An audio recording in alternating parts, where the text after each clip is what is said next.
minutes for questions. I just got the recording notification, so I hope everyone else did as well.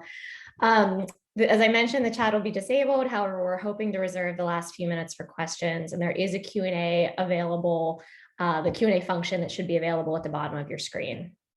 So I wanted to quickly introduce our incredible panelists and our moderator, and then give a very brief description of my own involvement with the project. We will also be dropping bios into the chat, so there will be much more information, and I encourage everyone to review the bios through the chat. First, Harrison Kinane Smith is an artist whose research-based work highlights racialized systems of power by exploring the relationships between economics, law, and culture. His latest work, Sed Valorem, is on display here at the Mattress Factory through April 10th as part of the Making Home Here exhibition curated by Sean Buford and Sylvia Rohr-Samanejo. Dr. Troop Howard is an assistant professor of finance at the University of Utah. His research explores how regional economic outcomes and household finances are affected by the fiscal choices of state and local governments. Next, Dr. Andrew Carl is a professor of history and African American studies and the co-director of the Repair Lab at the University of Virginia. Wahoo wah, my alma mater as well. His research explores the relationship between race, real estate, land use, and local taxation in the 20th century America. And finally, our moderator, Dr. Amanda T. Boston, is an assistant professor in the Department of Americana Studies at the University of Pittsburgh. Her research focuses on 20th century and contemporary African-American history, politics, and popular culture, with recent projects exploring post-1970s gentrification in Brooklyn. So again, I would encourage everyone to turn to the chat for longer biographies of each of these incredible individuals. I don't want to take up much more time, but I will just note how excited the Mattress Factory has been to host the entire Making Home Here exhibition and to help with this panel. For me personally, working with Harrison has been an absolutely incredible experience. As only one element of his Sed Valorem installation, as some of you may be familiar, Harrison and the guest curators, Sean and Sylvia, reached out to me last spring with a pretty unusual request, and we are used to unusual requests at the Mattress Factory. But Harrison asked if the Mattress Factory would be willing to mortgage its own property, particularly the property where Sed Valorem is installed. Those mortgage proceeds would then be dispersed annually to one Black homeowner in the North Side in order to cover the amount of the overassessed property for the next 15 years. Now, the Mattress Factory's mission is to say yes to artists, and this was no exception, albeit just a little bit more complicated. So over the next 6 months, and in part because of my background as a lawyer, I was fortunate to work closely with Harrison. We drafted an agreement with the homeowner and an escrow agreement with our lending institution, among any other conversations. Now, when I would tell fellow lawyers about this project, they were all incredibly jealous that I was able to do something so cool, but also amazed. It really is unbelievably rare, as I think everyone can appreciate, to see a project that so effectively crosses disciplines, and especially doing so to underscore such an important point as Harrison's work does. I referred to Harrison as a practical visionary, and that has been the case both with the exhibition itself and the purpose of the panel today, to continue discussing and drawing attentions to the issues of discriminatory property tax systems. So with no further ado, I will kick off the panel and get us started, turning it over again to our moderator, Dr. Boston. Thank you all again. Thank you, Haley. Welcome, everyone. Thank you for joining us. Thank you to Sylvia Rohr and to Haley and the rest of the staff at the Mattress Factory for bringing us all together for this important conversation. I actually want to start with the artist, Harrison. Can you tell us a bit about, can you first describe the exhibit for the attendees who aren't able to, attend and walk through in person, and also talk about what inspired you to take this particular project on and some of the research that went into it? Yeah, thank you also, Haley and Amanda, for those great introductions. So I can start, I guess, with my inspiration. When Sylvia and Sean, the co-curators, came to me in 2020 with the prompt of home, the title wasn't yet decided for the exhibition. I started my research by reading Richard Rothstein's The Color of Law, which is a great book that chronicles the history of racist policies in America around homeownership and access to homeownership. And in that book, Rothstein briefly mentions property taxes as one of the many policies that were used towards racist ends. However, when Rothstein published the book 5 or 6 years ago, he noted that there wasn't that much robust research into the existence of property tax disparities today. And I saw that as a rich site for investigation. And as an artist, as Haley mentioned, I'm interested in racialized systems of power, and often those are kind of abstract systems that operate outside of our awareness, or I guess our everyday consciousness, but have a really significant impact on the material reality we live in. And I saw property tax as a interesting facet in that system, as it was a juncture between, or an articulation between, these abstract systems and the material reality that we experience, and the disparities we see in the real world. So I wanted to make an exhibition that investigated that juncture or articulation, but also made it evident and intervened within it. So the work I designed also spans that juncture. And I'll show you 3 of the pieces. The exhibition also takes a look at appraisals, which is the commercial side of this conversation. However, the 3 works I'll briefly talk about right now are addressing the property taxation. So the first piece is, I don't have an image of it because it's more immaterial, but it's titled "The City of Pittsburgh Property Tax Regressivity and Racial Inequality Report from 2012 to 2020. And it's a project, or a research project I conducted with a friend of mine who's a data analyst named Jordan Abbott. And this was deeply inspired by Troop's research. And I should mention that after reading Richard Rothstein's book, I dug into it and found Andrew and Troop's research immediately, and they were huge inspirations for the project. So I'm really honored to be on this panel with them today. But specifically, the report we did takes a look at Pittsburgh's data from 2012 to 2020, and is modeled off of the report that Troop published in 2020 with a collaborator of his that takes a more national approach. So using his methodology, we analyzed this data and found that in Pittsburgh, across those years, on average, Black homeowners were being taxed at a rate that was 7 to 8% higher than that applied to white homeowners. And we also found that it was steeply regressive, meaning that the lowest value homeowners or lowest value homes were being taxed at rates that were significantly greater than the highest value homes. And Troop's going to speak to all of this in a moment, I think, with much more detail. So with that as the kind of undergirding all of the other work that I wanted to do. So I wanted to do 2 things. One, make all of this, or kind of act on it, I guess. And the other was to situate it historically with all of the research that Andrew's done and that I found through Rothstein's book. So the first piece, Haley already mentioned, I worked with her and used the research Jordan helped me conduct to do this intervention. And I'll pull up an image right now that will demonstrate, or it's a diagram essentially of the intervention we took. I won't get into too much detail, but essentially, as Haley mentioned, we took out a loan on the building, interested in kind of mobilizing the value of the mattress factory building to bring that also into question. As though as a nonprofit, it's not paying taxes, it's still, has access to these mortgage lending systems that are implicated in the racial disparities around homeownership we see today.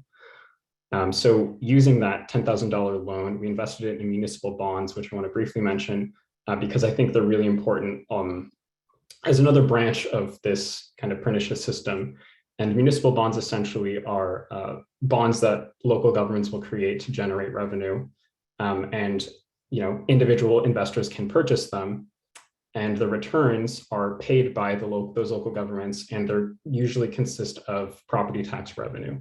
So using that money, we purchased a municipal bond, and it's also notable that these are usually tax-exempt returns. So we purchased a municipal bond, and those returns are what we use to pay back the local homeowner. So with this work, I was interested in taking action on the findings we had. It's a small example of rectifying some of those disparities, but really the goal is to demonstrate how property taxes play into all of these larger systems of municipal finance that can explicitly benefit high-value investors. And the second work I'll talk about is explicitly in response to, inspired by a paper I read by Andrew called The Power to Destroy. in which he discusses a case study of in the history of property taxation used as a tool for, I guess, racial economic violence in the 60s in a town called Edwards, Mississippi. And in this town, Black homeowners or Black citizens had successfully led an economic boycott in response to the racism they'd been facing for decades. And in retaliation, the local government selectively overtaxed all of the Black homeowners that participated in that boycott. And so in the subsequent class action lawsuit that the homeowners brought against the town, a local sociologist named Jim Lowen, who is recently passed, was a great researcher, and I had the opportunity, thankfully, to speak with him briefly last year. And back in the 60s, he contributed to that lawsuit by taking photos of white and Black homes in the town that were, after the reassessment, valued and taxed at the same rate by the town. And so here's an image of a white home, and here is an image of the Black home that was taxed at the same rate after the reassessment. So very clearly an inequitable system.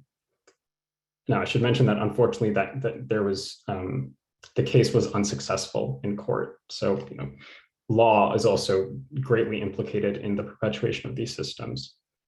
But what I wanted to do with these images was draw a connection between this history of explicitly racial property taxation or racist property taxation and what we see today in Pittsburgh. So you can see those two images are tucked into the bottom of these larger images. And these larger images are pictures of homes in Pittsburgh that were purchased in 2017. And I drew these images from the county's website. The county actually has documentation or photographs of all of the homes that are in their database. The home on the left was purchased by a white homeowner, and the home on the right was purchased by a Black homeowner. And though they may look not so different or not as different as the homes I just showed you from the 60s lawsuit, because of the neighborhoods and all these other factors that affect the value of a home, the home on the left that was purchased by white homeowners was sold for over $200,000 more than the home on the right. However, the values that the city uses or the county uses to determine their tax rates was actually almost identical. In fact, the Black home is taxed at, the value that it's taxed at is $1,300 greater than the white home. So with that, I wanted to make evident that these racist systems and this history of property or of home ownership, access to home ownership, continues to this day, and is actually really an issue that we need to continue to address. Thank you, Harrison. And I actually have a quick follow-up question for you. Some of my students are on. So hello, students, but they are not so well versed in the language of mortgages and loans and that sort of thing. So could you actually just break it down for us, what it means or what it meant for the Mattress Factory to take out a mortgage and to mortgage itself, and why that matters in the context, or why that's significant or unusual in the context of the disparities that you just outlined for us? Absolutely, yeah. So a mortgage, very simply, is a way to take out a loan and use a building or property as collateral. So if the Mattress Factory were to default or not pay the loan, the bank would then own that percent of value of the property. And mortgages are useful in that way because they give people access to a lot of the majority of equity, I think, of homeowners in America is in their home. So it's a way to mobilize the value of a home. But it's also relevant in these discussions of racial disparity because there's a very robust body of research that shows extreme disparities in access to mortgages and also the rates that are given when homeowners of different races and socioeconomic backgrounds apply for mortgages.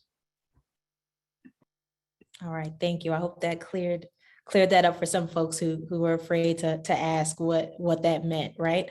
Okay, thank you so much. So Troop, I'm actually going to turn to you. We promised an interdisciplinary conversation. So can you talk a bit about your expertise and how your research can basically help us to understand, again, the exhibit and the problems that Harrison's talking about in a broader and national context? Yeah, absolutely. Thanks so much. Let me just say thank you to Harrison for reaching out and moving the ball initially in terms of including me in this conversation. And thanks also to the Mattress Factory, of course, to all the panelists as well, and everyone else who helped organize. I'm really excited to be a part of this conversation. I will, if I can get Zoom to do the right things, I'll share some slides to structure my comments a little bit. And I think, let me just pick up from the comments that Harrison made about the color of law, which is this fantastic work of scholarship that documents explicitly racist policies that have shaped US housing markets in many ways. And Harrison also mentioned that Rothstein in that work points towards explicitly racialized policies in tax administration, but says, right, that we don't have a great sense of what this looks like in the modern era. And so the study that I produced with the co-author, Carlos Avanossi-Leon at San Diego, tries to add to that gap in our knowledge. And Harrison's already alluded to sort of the core analysis that we do in this project, which is thinking about comparing property assessments with observed sale values. And so I thought I would just take a minute or two to dig a little bit deeper into why that's really the critical thing to be thinking about in terms of measuring property tax inequality, which is actually fairly challenging. So the property tax, I suspect everyone knows, certainly every homeowner knows, is fundamentally a proportional tax. You pay something that's proportional to the market value of your home. And so in this setting, equality means that the tax bill, the check that you write divided by your home value, should be the same thing for every resident of some given region. But the challenge here in administering the property tax from a public official standpoint is that we don't observe home values regularly. We only observe the home value when the home sells. Every other year that the homeowner lives in the house, the person administering the property tax has to make a guess. And so specifically that guess is a property assessment. That's a projection of home value.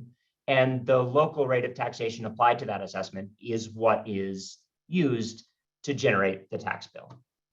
And so to a data scientist, trying to work with data to examine whether or not taxes are equal, if we think about what would inequality show us in the world, what would we see in the world in a case where there is inequality, we would in fact see that the fraction on the left, let's say, is greater than the fraction on the right. That's just a restatement of what inequality means in this space when we're, and I apologize, doing a little bit of algebra just to be precise about it.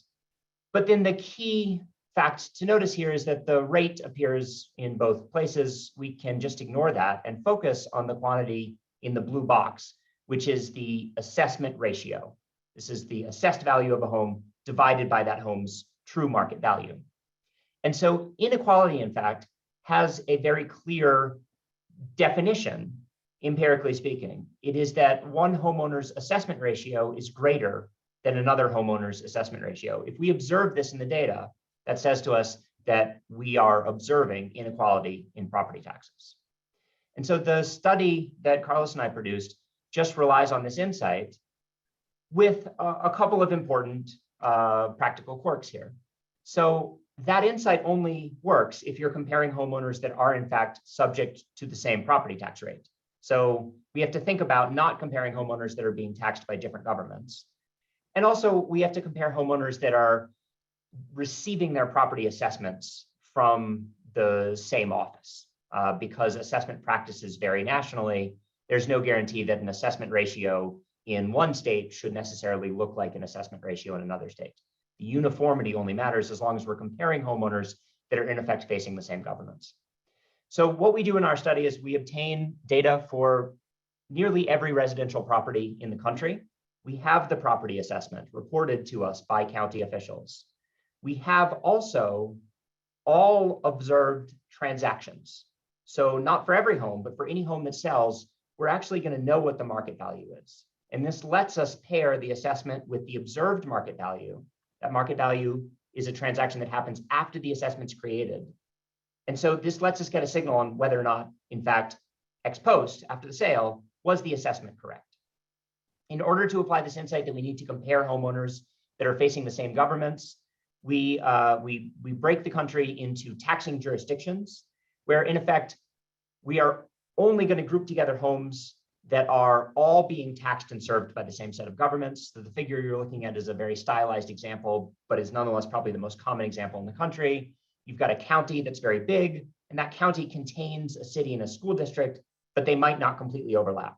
So in effect, what we're going to do when we're measuring inequality, I'm going to use this jurisdiction 4 as an example. There's going to be a group of homeowners that are both taxed and served by the schools and by the county, but not by the city. We will only look at inequality within that set of homeowners that are being taxed and served by those two governments. Let me give you a little bit of a more realistic and a more transparent example of the types of patterns that we see and then try to explain. So I'm plotting average assessment ratios over time at the level of a census tract, that's a region of about 4,000 people, in Cook County, Illinois. This is the second largest county in the country. And in the heat map of Cook County that you're looking at, the areas of dark red are areas where assessment ratios are consistently higher than average over time. So if the tax were equal, everyone would have the same assessment ratio. By virtue of the fact that you see these areas where assessment ratios are high over time, this itself shows us that there is some inequality in property taxes in Cook County.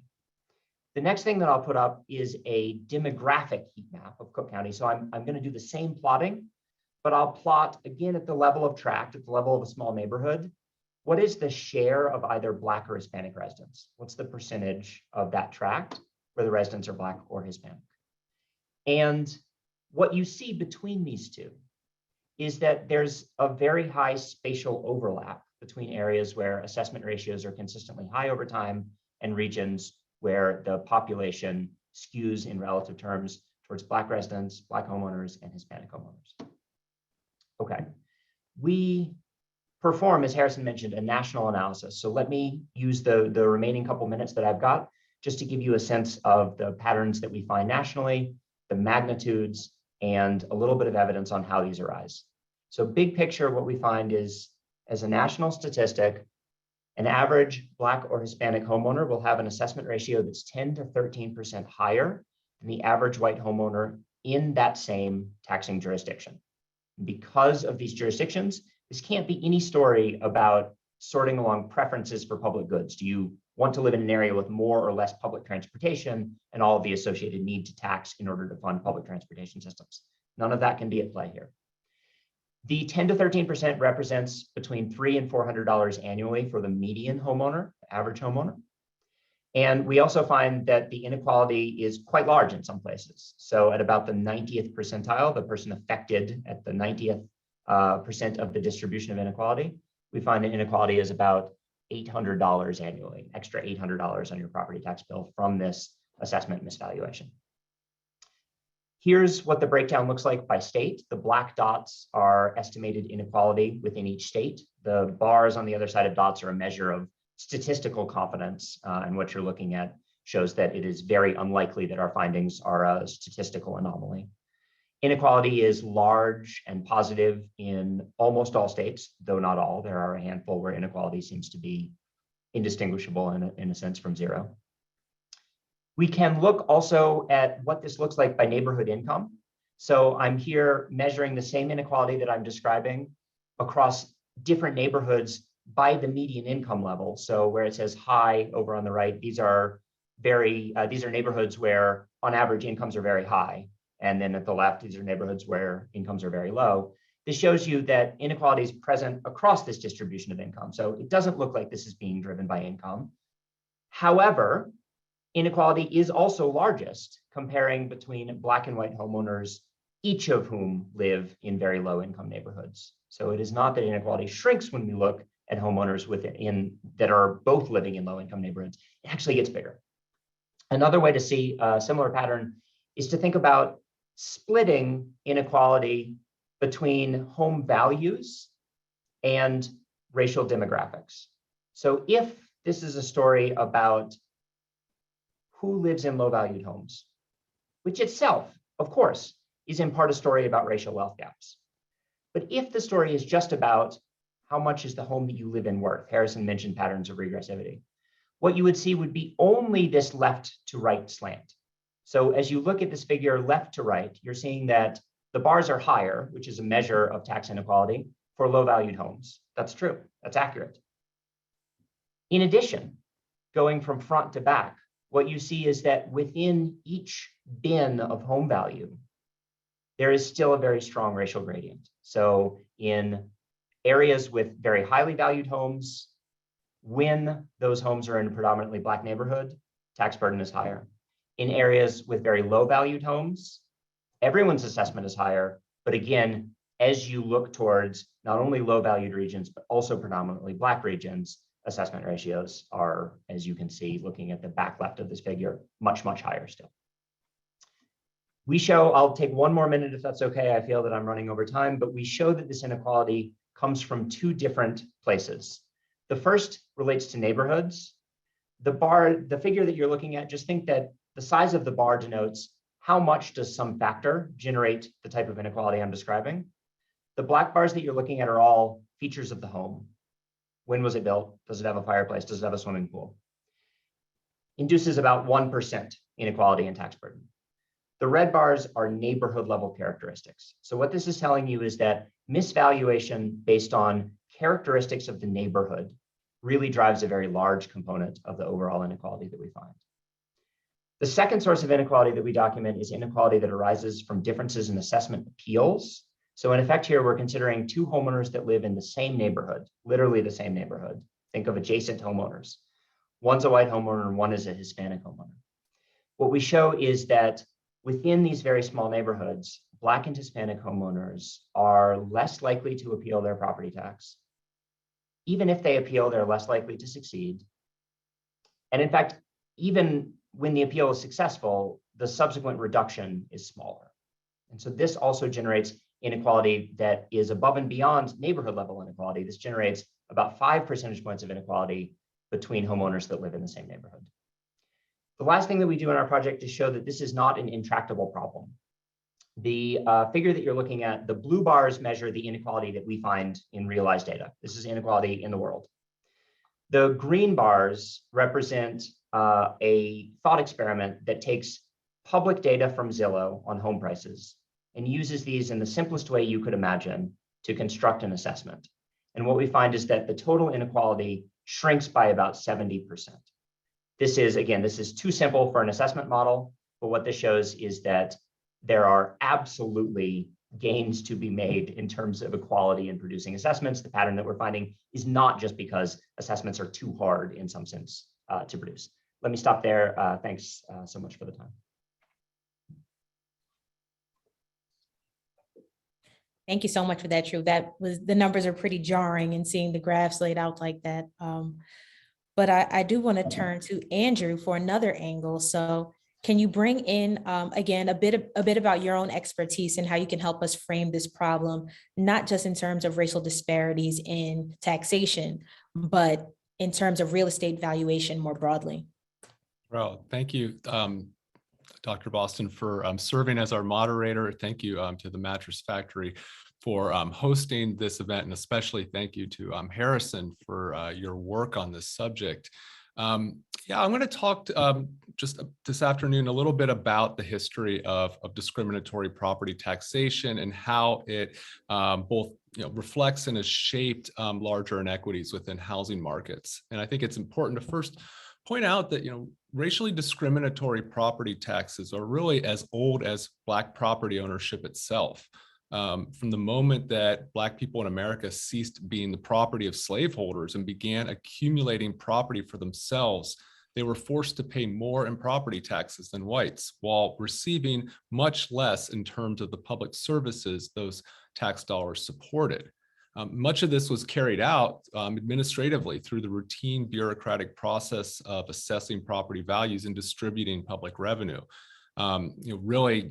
From my research, I find that, really it's almost as soon as white supremacists began taking back control over local governments in the post-Reconstruction South, they began systematically overassessing the value of Black property, valuing it higher than white-owned land for taxes, and thereby making Black property owners pay more, relatively speaking, than whites. If you can move to the next slide. Thanks. So here are some figures of tax assessment rates from early 20th century Virginia. And if you notice at the top, the actual market values of white and black owned land in the state, as estimated by the US Census, found that the average value of an acre of black owned land in the state was roughly 1/2 the value of the average acre of white owned land. And yet, when it came to taxes, we see here that Black-owned acres were valued higher, sometimes much higher than white-owned acres. Now, something kind of building off of what Troop was talking about before is, it's important to note here that the assessed dollar amounts per acre are much smaller across the board than the actual market values listed at the top. And this is, and this was and remains a common feature of tax assessments, that property assessments are commonly only a fraction of a property's actual value.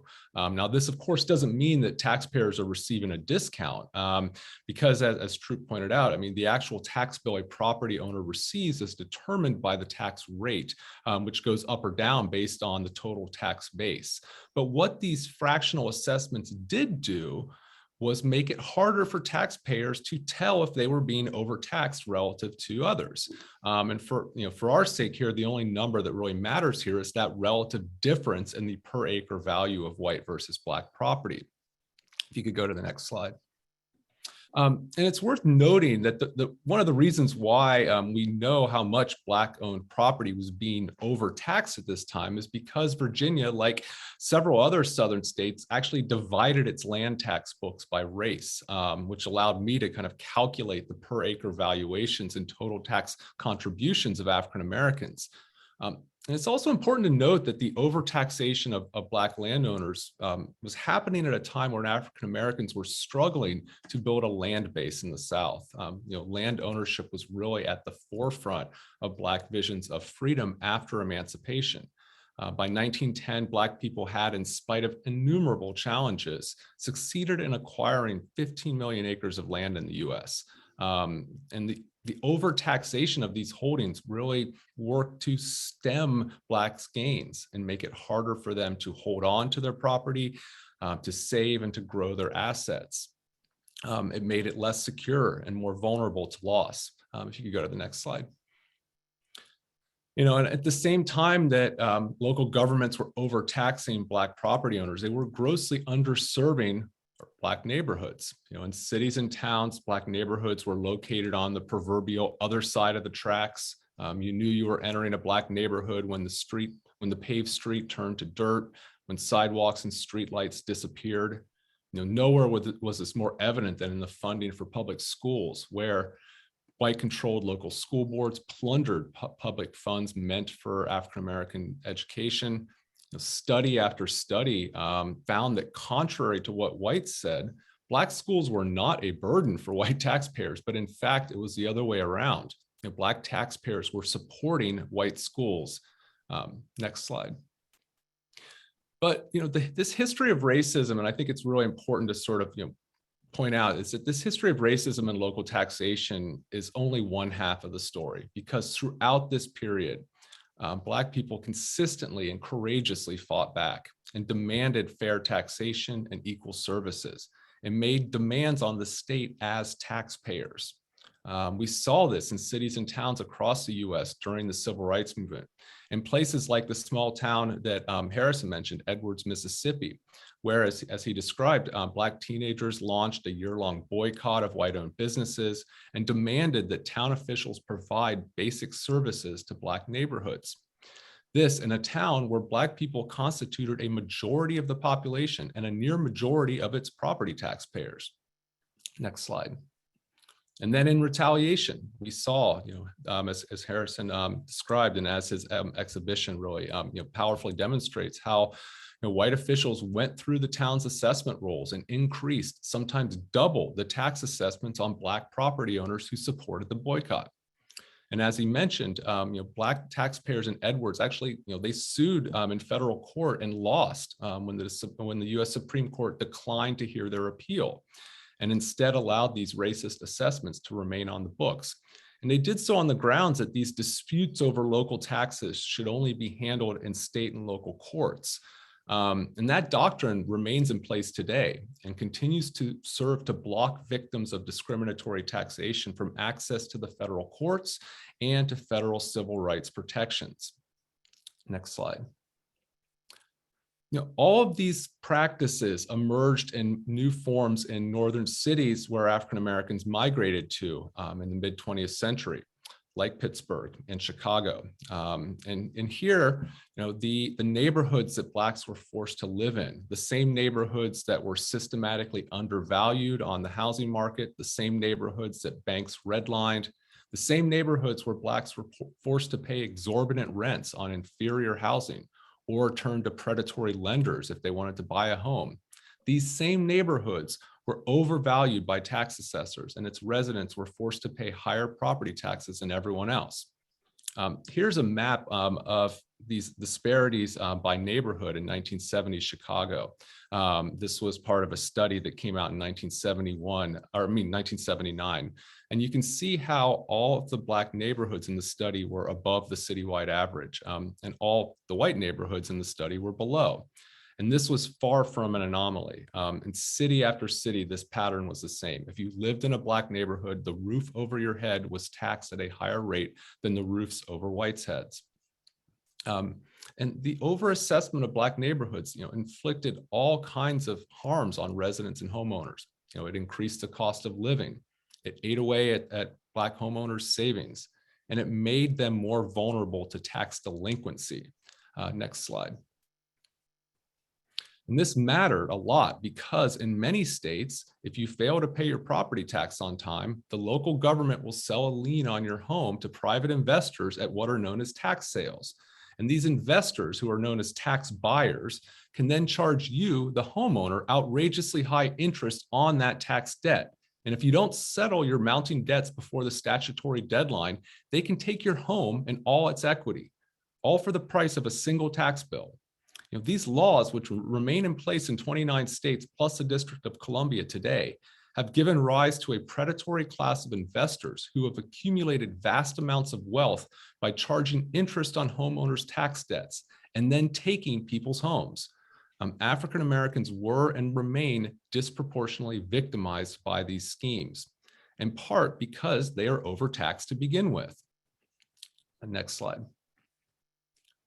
But here again, Black people during these years and throughout the history that I'm telling in the book that I'm working on currently, throughout this time period, Black people were fighting back. They were fighting back against discriminatory assessments, against predatory tax buyers. In Chicago, after the results of this 1979 study finding that Black neighborhoods were being overassessed was released to the public, Black Chicagoans took to the streets in protest. Tens of thousands of Black homeowners filed tax appeals. And this is, again, significant in light of what Troop was pointing out before about how one of the ways in which these disparities accumulate over time is because of lower rates of appeal. Those taxpayers in those neighborhoods that tend to be more eager to appeal their tax assessments then get added attention and oftentimes have lower rates as a result. Well, this was something, again, that was part of the kind of organizing politics of Black taxpayer politics at this time. They were organizing the future Chicago Mayor Harold Washington led the formation of a Black Taxpayers Federation that fought to correct these inequities and fought for equal services for the city's Black neighborhoods. And his work in organizing Black Chicagoans at this time would really lay the groundwork for his own run for mayor 4 years later, when he became the first African-American elected mayor of the nation's third largest city. You can end the slides now. And so just in conclusion, I'll just say that, like the segregated and unequal housing markets that property taxes draw upon, this form of structural racism really affects the lives of all Black Americans today, and has quietly but profoundly fueled racial inequities in housing, education, and public life. Unfair assessments and the discriminatory enforcement of tax delinquency laws have increased housing costs for both homeowners and renters alike, while driving down the value of their homes and neighborhoods. It diminished the earnings and increased the precarity of Black homeowners and Black-owned small businesses. And it undermined efforts to spur investment and development in African-American neighborhoods. And it, in some cases, literally turned Black property into white wealth. This is really, again, a history that needs to be told and understood because it sheds so much light on some of the most persistent forms of racial inequality and most vexing challenges we face today. And so for that, I'm really, again, grateful for being invited to be a part of this discussion, and I'm really grateful for Harrison's brilliant and thought-provoking exhibition. So thanks. Thank you so much for that explanation. As I entered into the chat, what you're saying reminds me very much of New York City's third-party transfer program, where you're seeing Black families and Latinx families falling behind on being overcharged on property taxes, falling behind, and then having their properties that are now worth millions of dollars seized due to back payment of like water bills and things like that. So absolutely a pervasive problem even today. I want to turn to Harrison again. So far, we've been hearing a lot about economics, and art is not necessarily the first place somebody might go to articulate such complex ideas, right, and data. So can you talk a bit about, the challenges and opportunities that you had, that you encountered, rather, putting all this information into an artistic form? What was that like, and why did you think that this was the best way to get this important information out to the public? Yeah, so that's a great question. I've got that question a lot, actually, in the time since I started working this project. But I will say, I think I'm excited by the space of visual art exhibition and the dialogues it kind of facilitates, because I think just for that reason, it's really able to present all of these histories, one, that have not been told enough to an audience that otherwise maybe wouldn't hear about them, but two, create space for really critical engagement. And I think in the open-endedness of an artwork, there's a lot of room for a viewer to bring their own experiences, which I think is also a really important part of understanding these systems, that we're all implicated, either property owners, or if you rent your property, the owner of your property, those taxes affect you in some way or another. And not to mention education and all the things Andrew just described. So I think the space of art is really valuable in that sense, in that it's open-ended. But and also to respond to your other question, what challenges, I think one of the reasons I was so excited about being able to organize this panel is that the system is just so dense and so complex, and the history is so long, that there was a lot I wanted to address and discuss, but wasn't able to within the scope of the exhibition. Specifically, I really did a lot of reading and research into what Andrew's describing as the tax lien issue, and the ways that these systems are mobilized to explicitly seize property, like and in New York, you're just saying as well, from Black homeowners or non-white homeowners. And ultimately, it's not feasible to cover all of that. So that was one frustration. But yeah, I mean, ultimately, I'm excited by art also because it, I think, creates space for conversations like this one, where using my work, I've been able to, bring Andrew and Troop to you all, to this audience, and start to kind of unveil these systems and hopefully, mobilize to start to change them. Thanks, Harrison. I actually want to take us back to Professor Carl. You ended on a note by discussing essentially the effects of this taxation, these disparities on other areas of society beyond housing. So I'd love for you to dig more into that. So first, how these disparities affect areas of life beyond housing. And second, what are the effects of these disparities generationally? Because on the surface, in some cases, it might just be a difference of a couple hundred a year, which to, a couple of people in the audience, that might not be very significant at all. But what is the effect of it generationally at an individual and a community level? Yeah, there's numerous effects that it has. I mean, a couple that immediately come to mind here is one, again, just how we are seeing, the limited wealth building potential of home ownership for African Americans. The way that home ownership doesn't work the same way for Black people as it has for white people, in the sense that, much of white wealth building, and certainly amongst the white middle class in 20th century America, came through home ownership, and it came through housing markets that were structurally designed to facilitate white wealth accumulation. That was not the case in African American neighborhoods. Again, my book focuses on property owners, African Americans who are acquiring property, but it's not building wealth that can be passed down generationally in the same way that it is for white Americans. And in some cases, is opening up Black homeowners to forms of predation, like, say, tax buying.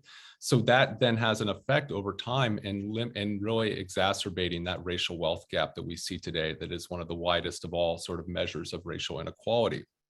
But another area, I think, where some of the damage of not property taxes themselves, but the way we structure property taxation in America today in this very, very localized way that allows for, and in some ways incentivizes segregation within housing markets, because you can, say, move to a suburb and be able to enjoy the benefits of a tax base that is more robust, that allows actually homeowners to pay less in property taxes than they would if they were living in, say, a more diverse neighborhood. So in sense, that is another area where we see the way that we structure local taxation and the distribution of tax revenues actually fuels inequities and divisions, not just within housing markets, but also especially within schools. Public school, again, public schools as being one of the chief sources of where those property tax dollars are going toward. So I think those are two areas where we can really see how these inequities and levels of taxation actually kind of spill out into other areas as well. Thank you for those answers. And I'll turn it back to Professor Howard, actually. So, Pittsburgh is not Edwards, Mississippi, right? And of course, we're not in the traditional way we think of racist exclusion when we think of housing markets and the history of racism in housing. So the way that structural racism operates with respect to property taxes might not be legible in the traditional ways that we learn about race and racism in housing. So can you talk a bit about some of the colorblind explanations that you've come across in your research or in the field for these disparities, and how do they fall short? Yeah, absolutely. Thanks. I think that's a really great question. And I think shows in some sense the value of an interdisciplinary panel like this one. So my discipline is very focused on data and on quantifying patterns, right? And from a purely statistical standpoint, there ends up being a lot of overlap between low-valued homes and homes that are overtaxed in predominantly Black communities. And so I think one of the explanations that my co-author and I heard a lot in sharing these results was to say, okay, maybe the fundamental driver here is price. Maybe this is something that's not fundamentally a racial pattern. And I think it's now it's very possible this is in some sense a failing of my discipline. Right? This is a limited view, but I think one of the things that work like Andrew's artwork like Harrison's can help us do is connect maybe the purely data-driven patterns that we're seeing to really important historical drivers, right? So if it is the case, as it is in the world, that low-value homes tend to be overassessed, we can't stop there without realizing that the reason that many homes are low-valued today is that they're sited in communities that have faced decades of public disinvestment, explicitly racist policies like redlining, that have been affected by other public infrastructure choices like the design and siting of public housing. And so I think if we are not cognizant of the historical roots that can generate patterns that we're looking at today, we really do run the risk of misinterpreting what I would consider to be sort of the key important drivers of the types of patterns that we're seeing, especially at the level of a neighborhood. Okay. Thank you. And we've got lots more questions about the colorblind explanation. So I'll go to those when we open up the Q&A formally. I also have questions, pointing in the direction of solutions, right? So we have this information. I, for one, believe you all, and I believe the research, right? But what are the levels of responsibility? What are the solutions moving forward? So first, what can an individual homeowner do, for example, to avoid being taxed so high? I can Or quickly. disproportionately high relative to other folks in the neighborhood. Yeah, so I can speak at least to Pittsburgh. I can't speak nationally. Of course, every municipality has different recourses or ways to address property disparity. But in Pittsburgh, I've done some research, and first I should lead with the system can't be fixed unless it's done so through legislation. If the structure of the system is broken, there are ways that you can, as an individual, perhaps work within it to mitigate the effects of its disparities. But ultimately, this is a question that needs to be addressed by the local government. Now, with that caveat, I will say in Pittsburgh, there are certain exemptions, and exemptions like this generally exist across the country that, while we collectively wait for substantial legislative correction, individual homeowners can look into, and we found that from our data, for overtaxed homeowners, when they apply these exemptions, it brings them closer to an equitable relationship. And so I won't get into too much of the nitty-gritty about those here, but I do want to point to the website that I created with Jordan Abbott, the data analyst I work with, and Claire Gorman, who is an urban technologist who helped us put the website together. We visualized all of the research or the findings of our research, but also we put together an FAQ document for homeowners that has all the information, homeowners in Pittsburgh specifically, that has all of the information about the exemptions we found and how you can go about applying them to your home. Now, I would say also, to bring it back to the Troop's comment about appeals of assessment values for taxation. Appeal is one way that you can try to address your property taxes, and in some places it's more effective than in others. Unfortunately, from conversations I've had with Haley and different people we were in conversation with as we researched the exhibition, in Pittsburgh, the system is, I think, even perhaps unusually difficult to navigate. The appeals process is essentially impossible unless you have an attorney working for you. And as I learned from Haley, being an attorney often usually isn't even enough. You have to be someone who's specifically, explicitly experienced and trained in working the appeal system. So unfortunately, appeals are not really that feasible in Pittsburgh. And I saw in the chat someone else asked about had the property that I worked with or exhibited in the show or the exhibition been appealed, and I think it hasn't, and that's largely the reason. Appeals are time or very, very costly in terms of time and energy, and the process is complicated, and ultimately it's usually unsuccessful. I'll just quickly add something to what Harrison said. I think it's important to, as he's describing the process in Pittsburgh, it really highlights how the local nature of property taxes is really a challenge for broader organizing around this issue, but also an opportunity in the sense that it really provides avenues for citizens to really work and challenge local governments to be more responsive, more attentive, to make things like appeals processes more transparent and accessible to average homeowners. These are the real areas where kind of local oriented grassroots organizing can make a difference, at least in kind of challenging local government to make the public more aware of, say, the election of local assessors. These are elected offices that often don't really attract much attention, but we've seen, and this is unfolding in some cities today, where these issues have gotten more attention, and elections for assessors have become something where more citizens have become involved and have made demands on local governments to become more responsive to their needs. If I could also just jump in, I think Harrison's comments about exemptions are extremely interesting. I'm fascinated to hear the pattern that you described in Pittsburgh. Linking to notions that other folks have raised about the value of information.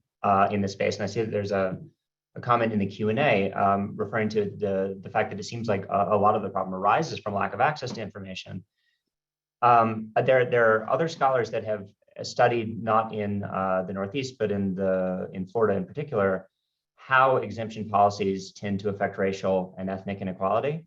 And one of the large findings that falls out of that is that when exemptions end up exacerbating racial inequality, it's often driven by homeowners not opting into the exemption, not knowing that they are eligible for a reduced tax burden.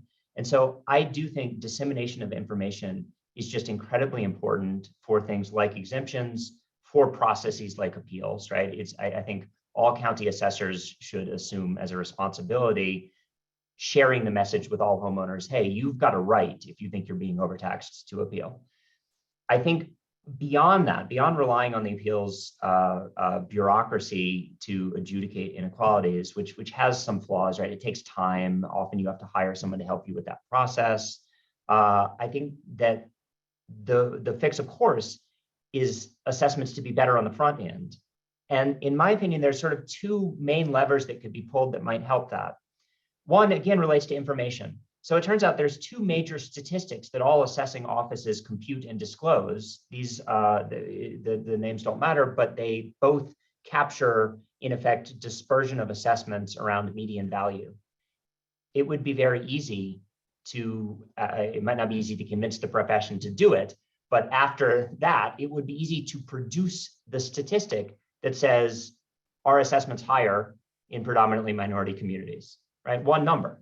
It should be 1 or it should be 0. And if it's higher, you've got a problem. And it's easy for residents to look at that number and know that there's a problem.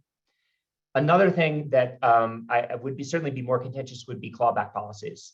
If you sell your home and the revealed market price in that transaction shows that you've been overtaxed for the last decade, you could imagine a policy where that homeowner has a right then to recover some of the overtaxed dollars. Now, public entities are going to hate that. They hate fluctuations in municipal finances. But if you implement such a policy, it's very likely that the distaste for the unpredictable nature of having to pay out clawbacks in the future would cause assessments to be better on the front end. If I could quickly add something, speaking about assessments on the front end, I think it's relevant and important to bring up here in this context that Pittsburgh and Allegheny County is anomalous in their assessment process in that most counties across the country will reassess the properties that they're taxing with some sort of regularity. It can be difficult to do that yearly, but anywhere between one every year or every 4 years to make sure that the values are updated. In Allegheny County, we do not have that practice. The values we're working with are from 2012. And as a result, have failed to account for the dramatic fluctuation in neighborhood change and individual property value that's happened in that last decade. So I think that's something specific, like I was talking about, something very specific to our local government that could be a very easy fix. I think beyond all of the issues that are intrinsic to the current processes of assessment, simply updating the values will, I think, make a large difference on our local setting. I think it's important to note as well, that the lack of updates on assessments has been and remains one of the factors that creates these disparities because of the fact that white property accumulates value at a faster rate because it's white property, because of the way the color line and because of the way that race structures housing markets and home values. If you say keep assessments frozen in place over a period of say a decade, that's going to inherently benefit those who are living in housing markets that are appreciating at a more rapid rate than others. And so it's just going to inherently shift the burden onto those homeowners whose values are not appreciating or even declining during that time period. And we know from the research on looking at housing markets that race is a key factor in determining those home values. So I think again this is a sort of way in which racist public policy gets carried out in a sense through inaction as opposed to kind of deliberate action.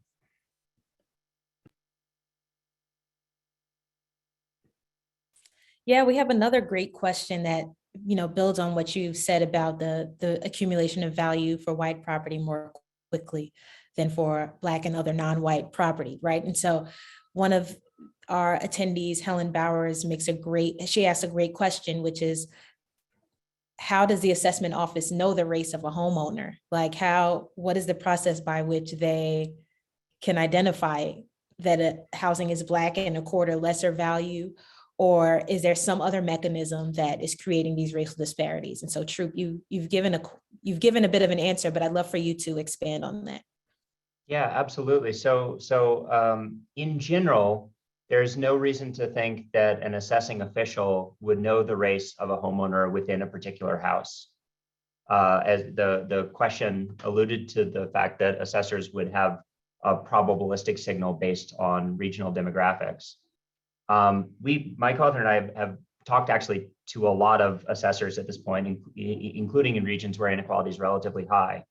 And the one message that we've consistently heard, so it's very illegal to use the race or ethnicity of an individual homeowner. It turns out that if you did use neighborhood level race and ethnicity, it would likely improve valuation models, though it's certainly not the only way to improve those models.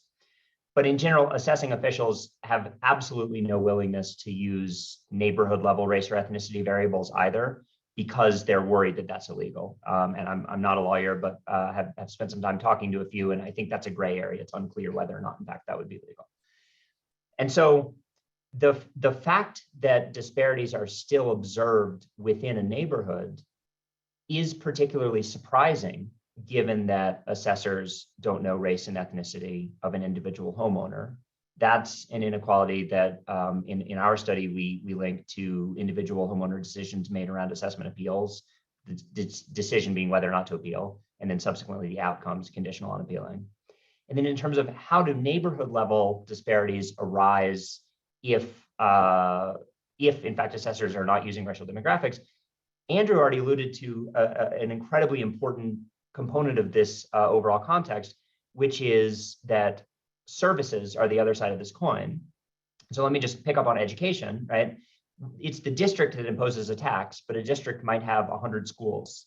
And it is certainly not the case in many big cities that the quality of all of those 100 school buildings is identical.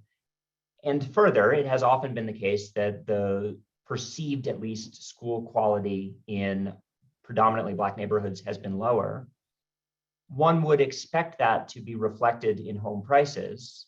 And if assessors ignore that, then there is a disparity that will be created between the assessed value and the market value, simply because assessors are not taking into account the fact that there are neighborhood level differences. It doesn't require any focus on race, and it doesn't require active racial animus, though of course it doesn't preclude it. Yeah, I'll just add to that. I mean, I think, it's important to sort of keep in mind here the ways that, it's not, these types of disparities don't, sort of result necessarily from assessors going through and increasing assessments on Black neighborhoods. It's rather the accumulation of reductions for everyone else, which, and again, keeping in mind the way that, oftentimes, assessors' offices, they're political offices, and they are, really woven within local governments and the machinery, and have many interests at stake, including, say, promoting growth in certain areas. And in some ways, that's done through assessment reductions or through other sorts of hidden tax benefits that can be carried out administratively. And so, one of the things that then over time builds up is that, these neighborhoods see reductions, these neighborhoods, get benefits, and then someone gets left holding the bag. And that's, again, has historically and continues to, as we see through Troop's research, that ends up being, plays out along racial lines.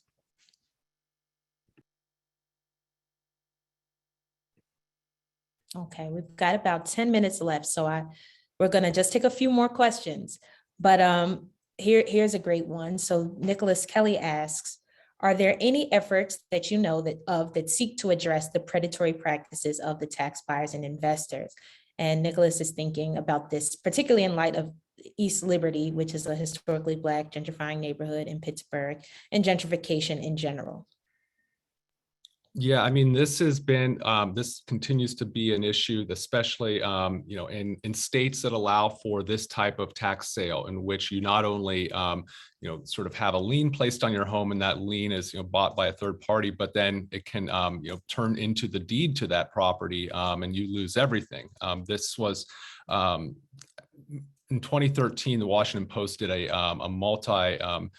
part investigation that was finding that this was happening in gentrifying neighborhoods across the district, whereby you have older African-American homeowners who are living in areas that are on fixed incomes, that are seeing their property taxes increase as a result of the growing desirability of those neighborhoods. They fall behind. A tax buyer comes in and snatches their home out from under them. I mean, it was a horrific series of stories that really, I mean, just shocked DC residents. They literally had to cancel the tax sale because of the revelation. So I think one thing that is important is just getting this out there. I mean, many people are not even aware that this is legal, that it happens, and it continues to happen. And so I think that's really been the first step along the way. And I think over the years we've seen a lot of real important investigative work that has uncovered the ways that tax buyers operate and the victims. And I think that's certainly the first step. But I think, yeah, there is definitely a lot of work to be done in reforming these laws that have really, I mean, in many cases, have literally been written by the tax lien industry. And I'm writing about Illinois, where literally tax buyers wrote the laws that then they benefited from. So, I mean, there is this is something that has been in the shadows for far too long. Another thing that's very interesting in that space is the pattern Andrew describes is certainly a very common one. There's a homeowner who's been in a home for a long time. The home increases in value a lot, and then the tax bill goes up, and this causes real problems, up to and including repossession of the home, right? Losing the home. In an economic sense, at least, that's very odd, right? Because by virtue of the fact that the home value goes up, this is someone who's become wealthier. And yet the liquidity, the access to money to pay the tax bill is a real challenge. And so one thing that might help in that space is making it easier for people to convert part of their home value into money that can be spent. Now, I think this is, of course, a little bit of a double-edged sword, because we know that new financial products can be shaped and framed in predatory ways. But I think if in terms of organizing principles for society, you wouldn't want people who are by definition wealthy because their home has become more expensive to face such large financial frictions that they're somehow at risk of losing their home. Yeah, and I mean, in some states that there are laws on the books that allow for caps on property taxes for say senior citizens or other people who kind of qualify. There's circuit breakers and the like. But again, it's something that Troop pointed out earlier. It's like people have to know to apply for those things, and oftentimes the victims of these types of forms of dispossession don't know that they're even eligible until it's too late. And that's again a problem about kind of getting getting the information and the resources to those who need it most. It makes it a real critical part of change.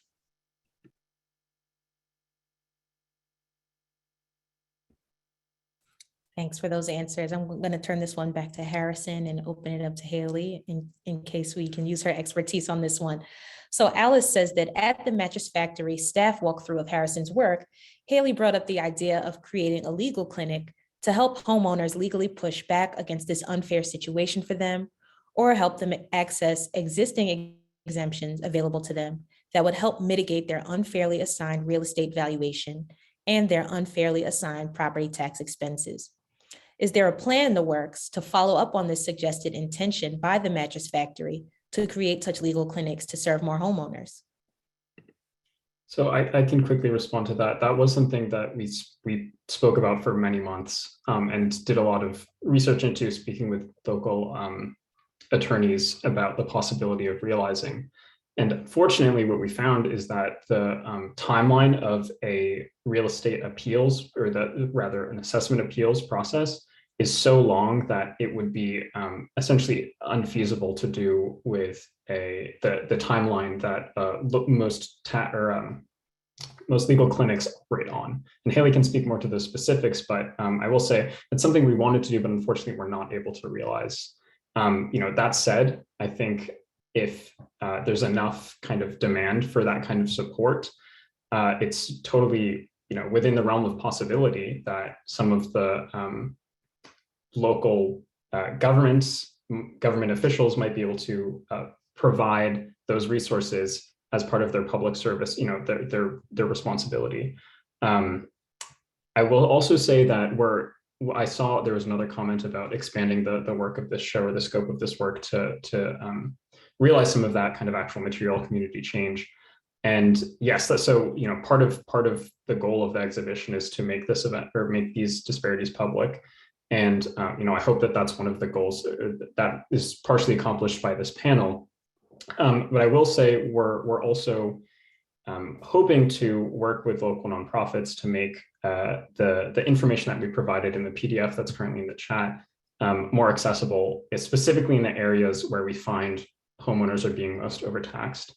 That said, I will say that the process of doing this work has been so rewarding. However, my understanding and research into property taxes began in 2020 when Sylvia and Sean came to me and said, we're doing a show about homes.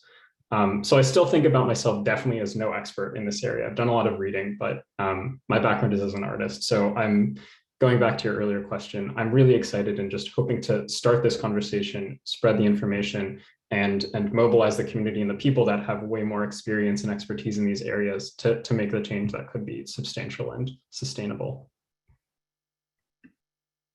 Thanks, Harrison. So on that note, we only have about 3 minutes left. So I'd love if each of you could close with maybe one suggestion for how we as individuals now empowered with this information can maybe take it and move forward and enact some positive change in this realm.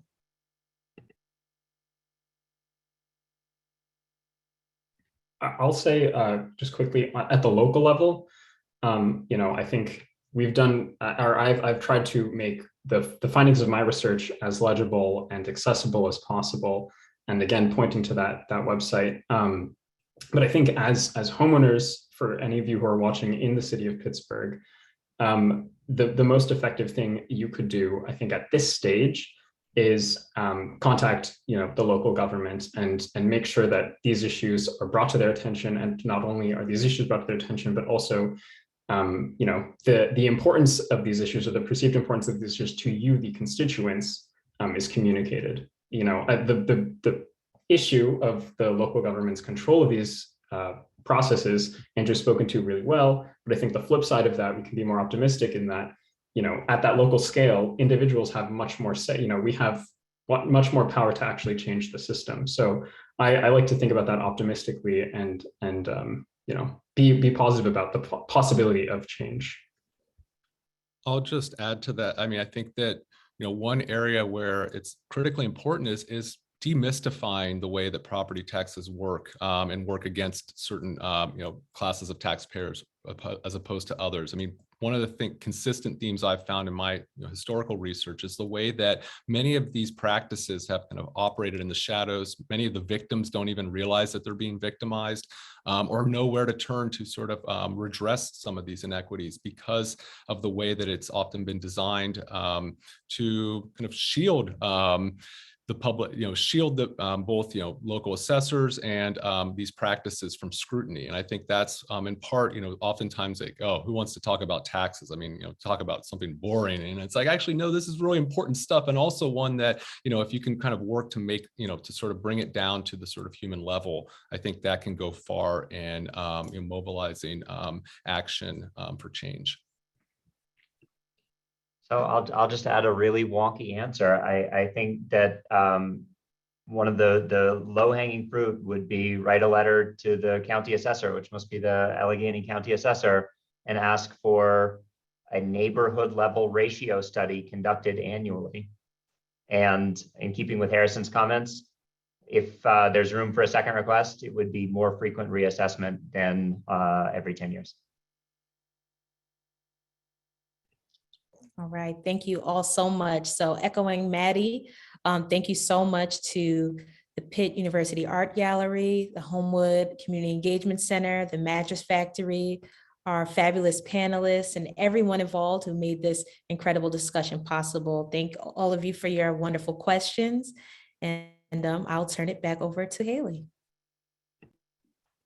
Thank you all again. We feel so fortunate and honored that everyone took time to join this panel and hear this more about this incredibly important issue. I'll give one final plug that Making Home Here, our fantastic exhibition that we have up, curated by Sean Buford and Sylvia Rohr Simonejo, of which Harrison's work, Sed Valorum, is part of. That show is open at the Mattress Factory through April 10th. So please stop by in the next couple of weeks. We'd love to see everyone who attended the panel in person at the museum, if that's possible. Otherwise, thank you all so much again. I do believe that the link will be live and will be available. So we look forward, of course, if anyone's interested in watching it again. And thank you all again. Bye, everyone. Thank you.